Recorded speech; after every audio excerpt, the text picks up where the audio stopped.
bienvenue dans l'émission Parole de femmes. Aujourd'hui, nous allons parler des familles recomposées. Si vous êtes une maman et que vous êtes dans une famille recomposée, je crois que cette émission va pouvoir vous aider et aussi vous encourager parce qu'aujourd'hui, ça fait aussi partie du paysage d'avoir des familles recomposées. Et puis, on se retrouve avec des enfants de d'autres personnes dont les parents sont encore vivants, d'ailleurs, le père, la mère, et du coup, il faut conjuguer avec tout ce monde-là, mais il va y avoir, selon les modes de garde, selon les contextes, il va y avoir quelquefois une semaine sur deux où, en tant que maman, on va accueillir des enfants qui viennent d'un autre mariage, et la maman peut être aussi là. Du coup, c'est toute une dynamique, c'est toute une gestion, et c'est pas forcément facile à gérer en tant qu'enfant, à trouver sa place dans ces familles recomposées, mais aussi en tant que femme, en tant que maman,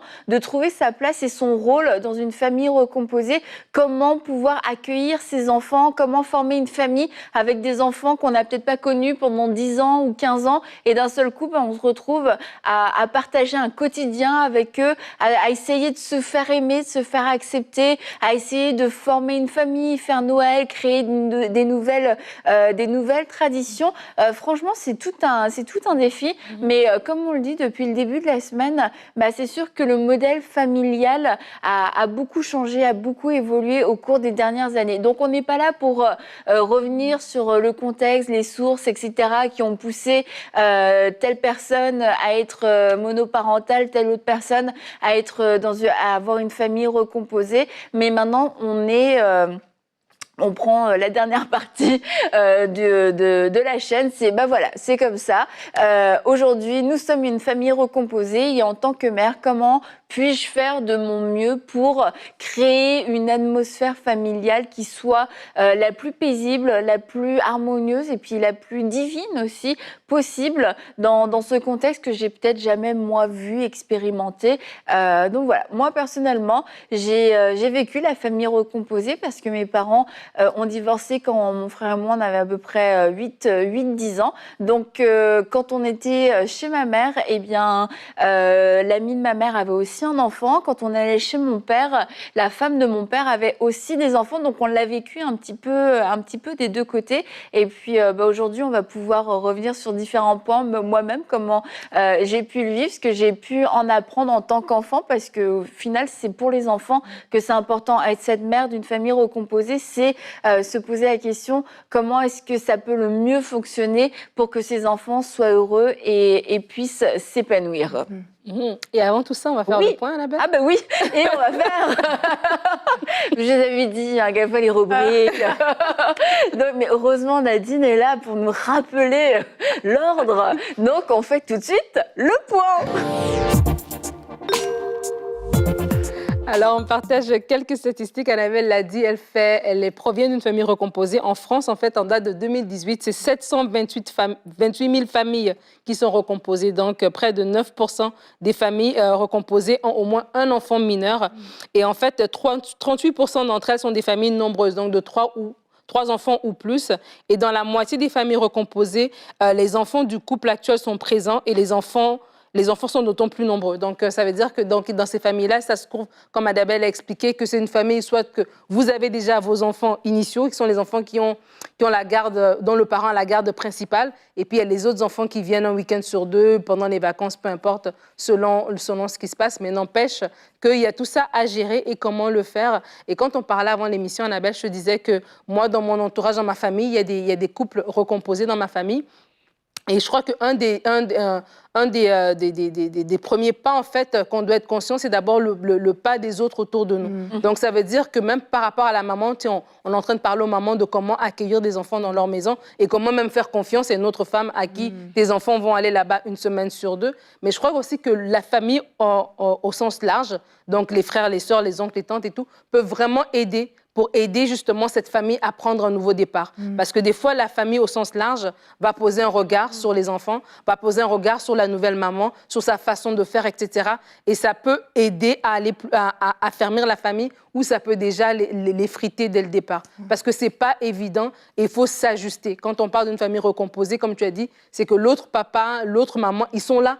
Et donc, il faut composer avec ça. Et si eux aussi, ils ont aussi des enfants avec la personne avec qui ils sont. Donc, c'est énormément d'humains à gérer. C'est des tempéraments, c'est des caractères. C'est beaucoup de choses à gérer. Et vraiment, en tant que famille élargie, on peut vraiment aider le nouveau couple recomposé à se bâtir. Ouais, j'ai rencontré un couple, justement, c'est une famille recomposée.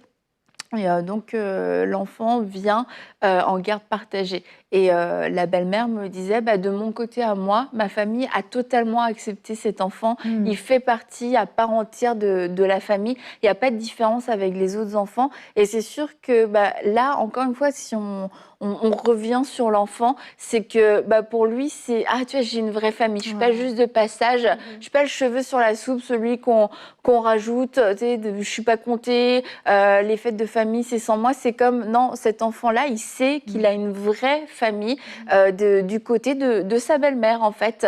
Et parce que souvent, les familles recomposées, il y a des histoires quand même de séparation qui sont des histoires qui sont douloureuses, même si on peut parler de séparation qui se passe bien, etc.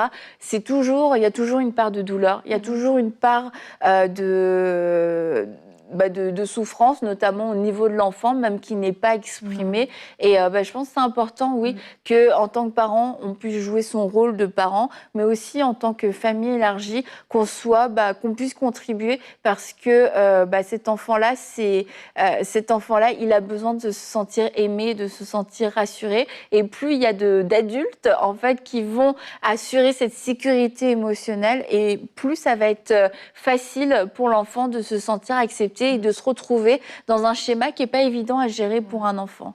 Non, c'est ça. C'est vrai qu'à la fin de la journée, pour un enfant, je pense que le plus important, c'est avoir des repères, vraiment avoir une structure où vraiment il se sent en sécurité, où il sent qu'on lui prenne pas sa place, que voilà, il compte, son opinion compte. Et je pense que dans ce schéma-là de famille recomposée, ça va être là toute l'ampleur sur, avant tout, je pense, la communication qui va être super importante, et de pouvoir vraiment entendre tout le monde, les enfants réunis, le conjoint, enfin tout le monde qui viennent être rassemblés dans la famille, puis vraiment que chacun puisse apporter son mot, chacun puisse dire même comment il ressent, comment il vit ce mariage des deux familles. Et en partant avec la communication, c'est sûr que ça va aider au bon fonctionnement. Et dans un instant, on va écouter le témoignage de Grace. Et en fait, je connais Grace pour de vrai. Et son mari aussi. Tout le monde, on la connaît ici. Et en fait, j'ai eu l'occasion à quelques reprises de pouvoir entendre un peu leur histoire et comment ils avaient fait pour gérer une famille recomposée. Et ça m'avait interpellée. Je me suis dit, waouh, je trouve qu'ils ont bien fait les choses. Je trouve qu'ils ont mis en place certaines choses qui ont facilité au maximum la croissance, l'épanouissement de leur famille en étant une famille recomposée. En tout cas, moi, ça m'avait inspirée. Et c'est pour ça que lorsqu'on a préparé cette émission sur les familles recomposées, j'ai tout de suite pensé à Grace et on lui a demandé de nous raconter un bout de son témoignage. On aurait aimé qu'elle soit là, finalement, sur le plateau. Ça aurait été sympa. Donc, une prochaine fois. Et comme elle nous l'a raconté dans Elle l'a vécu. Bonjour les filles, bonjour Annabelle, merci vraiment de m'accueillir sur le plateau de Paroles de femmes pour parler de mon témoignage par rapport aux familles recomposées. Moi, j'ai rencontré mon mari quand j'avais 18 ans, lui avait 19 ans et il avait un petit garçon de quelques mois seulement. On s'est fréquentés pendant 3 ans et demi avant de se marier. On a pris notre temps parce qu'on ressentait vraiment de la part de Dieu qu'il fallait prendre un peu plus longtemps que la norme, juste pour être sûr que c'est plutôt mon mari qui voulait être sûr que j'étais la bonne personne pour être dans la vie de son garçon, que j'étais la bonne personne pour être une autre figure maternelle dans sa vie. Donc, c'est pour ça que ça a pris 3 ans et demi. On était jeunes aussi, donc c'était pas trop difficile pour attendre tout ce temps-là. Mais on est vraiment reconnaissant d'avoir écouté la voix de Dieu là-dedans. Donc, quand on s'est mariés, Liam avait presque 4 ans. Et puis, c'est vraiment à partir du mariage que je ressentais dans mon cœur que je l'aimais comme mon propre fils. C'est le travail à travers les années.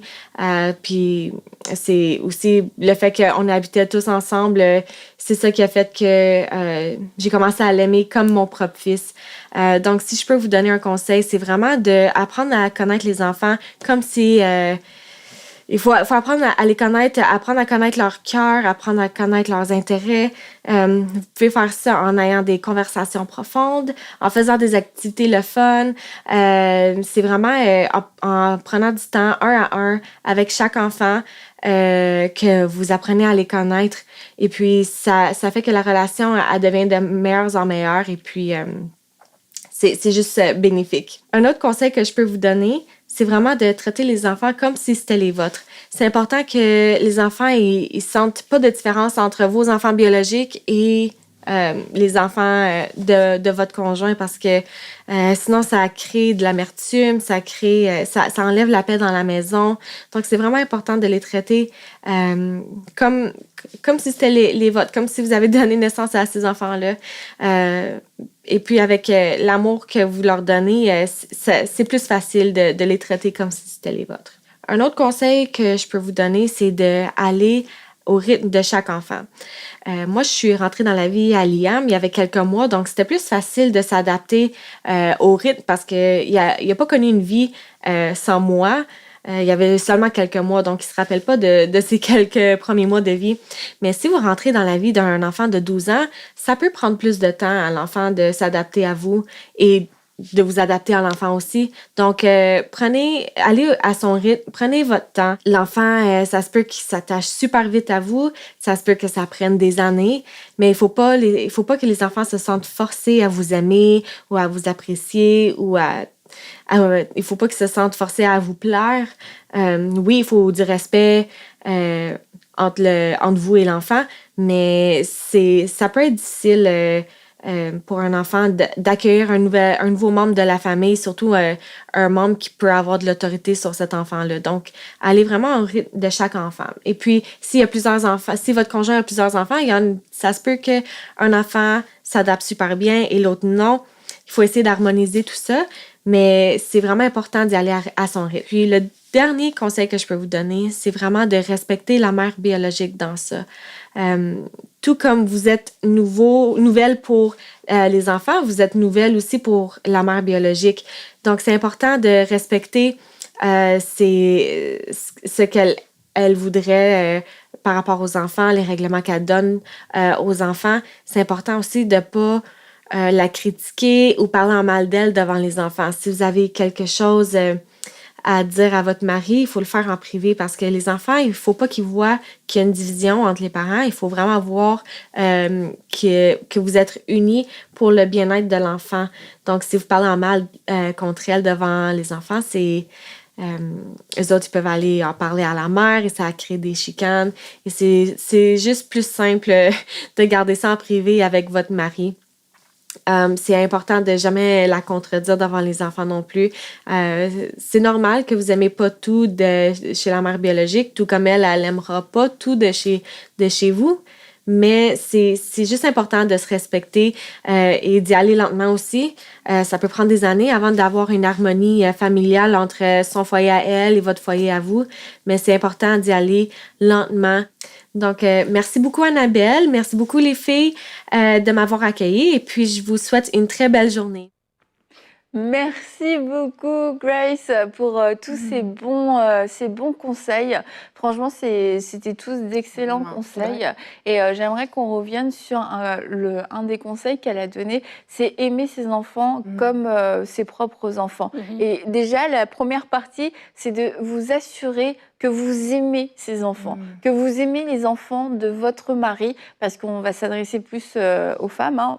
C'est une série pour les mamans. Mais si vous êtes un homme, adaptez-le à vous. Mais assurez-vous que vous aimez ces enfants. Et ça peut sembler hyper évident, mais en fait, c'est quand même des inconnus, ces enfants-là. Et puis, on vit une histoire d'amour avec notre mari, mais c'est comme le papa, quelquefois on n'a pas conscience qu'on a aussi épousé le papa et que quand on a épousé le papa, on accueille les enfants. Et si constamment les enfants sont une nuisance, sont un poids, ça aurait été mieux sans eux parce que c'est plus difficile à gérer, parce que c'est des enfants qu'on peut trouver difficiles.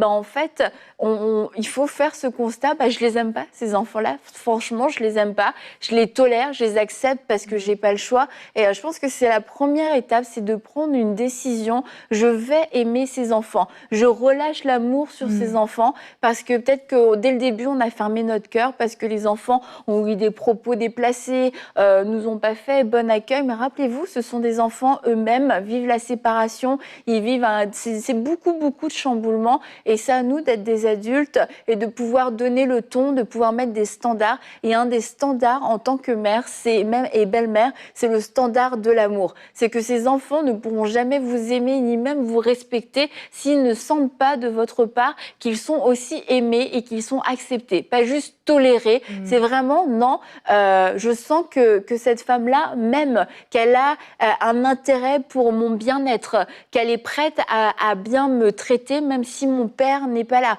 Et franchement, ça aussi, on veut le dénoncer aujourd'hui. Si vous traitez bien les enfants juste en surface, mais lorsque leur père s'en va, lorsque votre mari s'en va et que vous leur parlez mal, vous occupez pas d'eux, vous leur faites pas à manger, vous les ignorez et qu'en plus vous faites des différences avec les enfants, franchement, repentez-vous, demandez au Seigneur de vous aider à aimer ces enfants et à en prendre soin et de pas être cette belle-mère qui ressemble aux belles-mères des films. On est gentil devant, mais on n'est pas vraiment gentil. Et pourquoi ça se passe? Parce qu'on n'a pas d'amour pour les enfants. Mais vraiment aujourd'hui, je crois que vous pouvez prendre cette décision d'aimer ces enfants, de les accueillir, de leur donner une place dans votre cœur, même si eux n'ont pas fait cette étape-là, parce que c'est vous l'adulte. Ouais, c'est bon ça. Puis c'est vrai que qui dit amour, dit initiative, choix, puis que ça peut être bon vraiment, c'est ça, de créer des moments avec l'enfant, de vraiment, peut-être faire des activités, puis vraiment, c'est ça, juste tout dans la simplicité, vraiment aller vers l'enfant.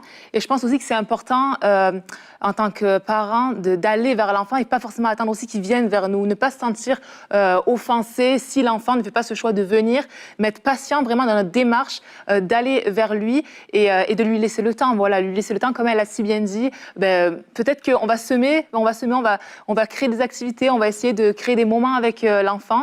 Peut-être ça va prendre du temps, puis petit à petit, je pense qu'un enfant, il a besoin d'être rassuré, de se sentir vraiment en confiance avec la personne. Et évidemment, des fois, selon la personnalité, selon l'enfant, ça peut prendre du temps. Et c'est quelque chose qu'on doit vraiment, je pense, accepter que ça va peut-être pas aller à notre rythme, mais voilà, sur le long terme, faut persévérer et puis ça va faire son chemin. Et vraiment, quand j'entendais Grace parler, je me suis dit, quand on rentre dans un couple où est-ce qu'on va être une famille recomposée, ça prend vraiment d'être mature.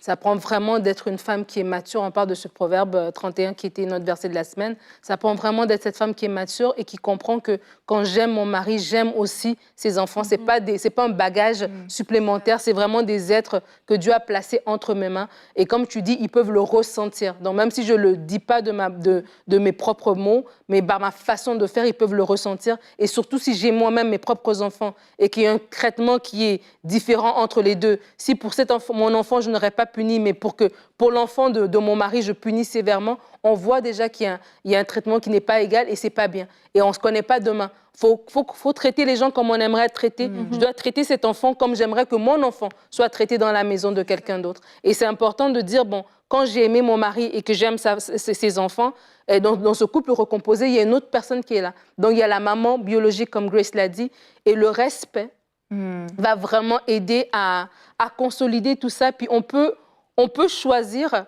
en mettant en place, comme Laure l'a dit, la communication, l'amour, le respect, d'aider ces enfants à composer et de nous aider nous-mêmes, tu comprends? Parce que c'est pas évident, c'est pas facile, mais si on choisit, on prend la décision nous-mêmes de vraiment dire que je vais respecter cette femme-là. Parce que quand on ne le fait pas, et ça peut être à l'inverse, il y a des femmes aussi où est-ce que ton mari s'est déjà remarié, mais tu viens causer des problèmes et tout ça, mais sachons respecter, sachons te dire, le but, c'est que ces enfants qui sont sous notre charge, sous notre responsabilité, puissent grandir, devenir des adultes qui sont épanouis, des adultes qui vont ressortir de cette famille en disant, ça a été bien. Moi, j'aime en anglais l'expression de belle-mère. quand tu es marié puis tu as une mère, ils disent bonus mom, comme une mère en plus, en bonus. Et c'est beau de le dire ça parce que c'est comme une maman de plus, une maman supplémentaire. Et c'est comme ça, en fait, qu'on doit approcher ça. Si on approche ça comme on est une maman supplémentaire, ça va aider et non une rivale par rapport à l'autre femme. Et en tant que mari aussi, c'est notre devoir de protéger nos enfants. On se marie, on a nos enfants et en tant que papa, on doit aussi protéger nos enfants. On doit aussi s'assurer que la relation avec notre femme, ça passe. Si ça passe pas, ça coince, on s'assoit, on en parle, de pas juste fermer les yeux non plus parce qu'on a aussi un rôle à jouer en tant que papa. Moi, je me souviens encore la première fois que j'ai rencontré celle qui allait être la femme de mon père. Oui, c'est ça, la femme de mon père. Comme la première fois que moi, je l'ai vue, en fait, je l'ai tout de suite trouvée très gentille avec moi. Elle n'essayait pas du tout de m'acheter. Elle-même a été naturelle. Et plus les années ont passé, plus j'ai réalisé aussi que mon frère et moi, on était des enfants. On avait 10-12 ans, 10 ans quand on est arrivé là-bas. On était des enfants, puis après on était des adolescents. Et franchement, on était comme on était, mais c'était pas évident. On était là qu'un week-end sur 2 et une partie des vacances. Mais j'ai jamais senti qu'on dérangeait. J'ai jamais senti qu'on dérangeait ma belle-mère, qu'on était un poids pour elle. Par contre, j'ai toujours senti que quand on arrivait, elle le savait, et puis que le week-end ou les vacances étaient organisées en fonction de notre présence. Mais c'est vrai qu'en grandissant, j'ai réalisé ce qu'elle a dû mettre en place, les choses qui ont changé aussi pour eux, parce qu'en tant qu'enfant, tu te rends pas compte en fait que tu arrives, c'est comme papa il habite là, maintenant on va là. Mais en fait, c'était une gestion, c'était une organisation, c'était une logistique. Elle avait des enfants plus grands, donc elle était plus avec les défis des enfants qui font du bruit, qui courent. Mais pourtant, elle nous a vraiment toujours accueillis, et jamais j'ai ressenti qu'on dérangeait, jamais j'ai ressenti qu'on était de trop, mais qu'il y avait une place pour nous quand on était là, qu'on était attendus, qu'on faisait partie de la famille. Puis après, quand ils partaient, peut-être qu'ils disaient on n'en pouvait plus. Mais en tout cas, quand on était là, tout était fait pour que nous on se sente bien. On savait, on avait nos habitudes là-bas. Et j'ai vraiment, encore plus avec du recul, je le dis, apprécié ce que ma belle-mère a fait. Et je pense que même plus que mon père a été beaucoup plus intentionnel et attentive en fait à nos besoins, comment on puisse se sentir accueilli, être une présence maternelle et féminine aussi, pour pas qu'on soit sans repère quand on partait. On était encore des enfants, on avait besoin d'aide pour un tas de choses. Je pense pas qu'on était les enfants les plus responsables et autonomes du monde en plus. Donc elle a vraiment récupéré des enfants à s'occuper, elle devait vraiment s'occuper de nous quand on était là. Et moi j'ai apprécié d'avoir été aimée de ma belle-mère, et je vous encourage à faire ce que ma belle-mère a pu faire, c'est de pouvoir créer un environnement où l'enfant ne va jamais se sentir en trop. Il va toujours sentir j'ai ma place, c'est ma maison, c'est la maison de mon père avec sa femme, il y a peut-être d'autres enfants et peut-être qu'ils vivent autre chose quand on n'est pas là, mais quand je suis là, j'ai vraiment l'impression de faire partie de la famille et pas d'avoir des choses à rattraper, que j'étais là, j'ai raté tous les bons moments, etc. On m'a attendu pour faire mon anniversaire, ou si mon anniversaire est passé, on va le refaire la semaine d'après parce que tu es là à ce moment-là. C'est de créer des moments, parce qu'on n'aura pas le même temps qu'on peut avoir normalement, mais c'est de se dire, ok, on ne laissera pas passer un anniversaire. Oui, c'était son anniversaire, il était chez sa mère, voilà, c'est passé, il a eu une fête. Non, il va avoir une fête aussi chez nous. On va lui faire une belle fête. Et c'est un peu, quelquefois, ce qu'on dit aux enfants. Bon, c'est une arnaque, parce que rien ne vaut une famille où on ne passe pas à travers le divorce, mais je crois que ça devrait faire partie des petits privilèges des enfants lorsque les parents sont divorcés, c'est d'avoir certaines choses, les bonnes choses en double, parce qu'il y a beaucoup de choses à gérer à côté, mais si on peut offrir aux enfants des choses en double, un double Noël, un double anniversaire, c'est rien de trop, ça n'en fera pas d'eux des enfants pourris gâtés, ça fera d'eux des enfants aimés. Amen. Et en fait, j'ai une pensée pendant que tu parlais, Annabelle, qu'il y a beaucoup de personnes qui n'ont pas eu ça. Il y a beaucoup de gens qui ont grandi justement avec des belles-mères qui étaient méchantes, qui leur ont fait porter le chapeau d'un verre cassé, qui ont été méchantes avec elles pendant que papa n'était pas là, etc. Et c'est des blessures comme ça qu'on garde. Et tu as dit que avec recul, tu te rends compte que vous n'étiez pas des enfants faciles parce que vous étiez des enfants. Bah, moi, j'étais gentille quand même. Mais ce que je veux dire, c'est qu'en tant qu'adulte, peut-être aujourd'hui, avec le recul, vous vous dites, oui, cette femme a été méchante, mais peut-être elle était insécure. Peut-être qu'elle avait elle-même des peurs. Peut-être qu'elle pensait que nous, elle nous voyait comme une menace. Peut-être qu'elle nous voyait comme un lien entre notre maman et son mari, etc. Peu importe les raisons qui ont poussé cette femme à agir de la manière qu'elle a agi. Mais alors que vous êtes adulte, on parlait hier du pardon, c'est aussi question de la pardonner, de pardonner la façon dont elle agit envers vous. Et peut-être aujourd'hui, cette femme est une femme âgée maintenant. Et peut-être qu'elle a des besoins. Et vous êtes peut-être cette personne qui est là, qui va pouvoir l'aider et de dire, mais non, elle m'a tellement traité durement quand on était petit, peut-être elle a fait ceci, elle a fait cela.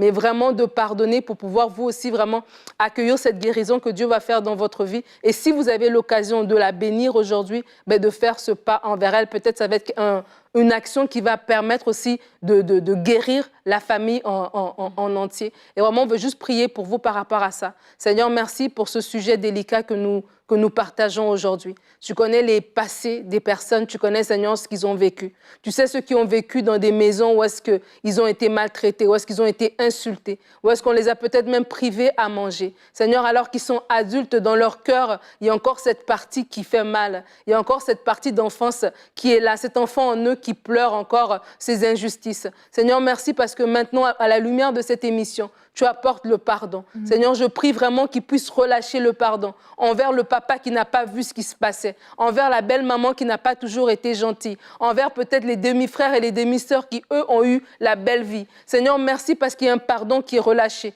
Je prie pour ces familles qui sont disloquées, ces familles peut-être aussi qui sont recomposées, qui doivent gérer avec toutes ces choses. Seigneur, merci pour la sagesse divine, merci pour l'amour, merci pour la considération. Merci, Seigneur, pour le cœur que tu donnes à chaque femme d'aimer les enfants de son mari comme s'ils étaient les siens. Merci Seigneur parce que tu permets des familles authentiques, malgré qu'elles sont recomposées. Elles sont authentiques, elles sont fortes, elles sont unies. Seigneur, nous prions pour le doux vent du Saint-Esprit qui apporte une guérison dans les cœurs, une guérison dans les familles. Seigneur, tu connais les décisions qui ont été prises, peut-être des décisions qui n'étaient pas bonnes, qui ne t'ont pas honoré. Mais alors qu'aujourd'hui nous sommes en Christ, ta parole dit qu'il n'y a aucune condamnation pour ceux qui sont en Jésus-Christ. Ta parole dit que toutes choses sont devenues nouvelles. Merci parce que tu amènes toutes choses nouvelles dans les familles pour la gloire de ton nom. Amen. Amen. Et aussi, avant de terminer, j'avais cette pensée. Vous êtes une mère et vous avez accueilli un mari avec ses enfants. Et en fait, les choses ont été faites un petit peu brutalement. C'est comme une nouvelle famille qui est arrivée dans la maison et vos enfants l'ont mal vécu. Ça a été comme un père qui a été imposé, des frères et sœurs qui ont été imposés. Les chambres ont dû être partagées. La vie a été complètement chamboulée quasiment du jour au lendemain. On était avec maman, les enfants avec maman et d'un seul coup, toute une famille est arrivée et ça se passe pas très bien du coup. Et je veux juste vous encourager à avoir une discussion ouverte et sincère avec vos enfants et dire écoutez, on a mal fait au début, c'est vrai qu'on s'y est peut-être pas pris de la façon la plus sage et on vous demande pardon. Et je crois que Dieu est le Dieu du rachat, le Dieu de grâce qui peut vous donner un nouveau départ, même si ça fait déjà plusieurs années. Vraiment, ne limitez pas ce que Dieu peut faire dans sa grâce. Il y a encore beaucoup d'années à découvrir pour que vous puissiez évoluer comme une famille épanouie où vos enfants et les enfants de votre mari vont pouvoir créer une connexion. Vos enfants vont créer une connexion aussi avec votre mari. Vous allez pouvoir recevoir vos petits-enfants. Tous vos rêves de famille unie, de repas de famille, non, ne sont pas morts. Mais juste prenez ce temps de vous humilier devant vos enfants avec amour et de leur partager votre cœur. Et je crois que Dieu va agir de façon extraordinaire. Et on va se retrouver demain pour une prochaine émission de Paroles de Femmes et on va parler des familles nombreuses.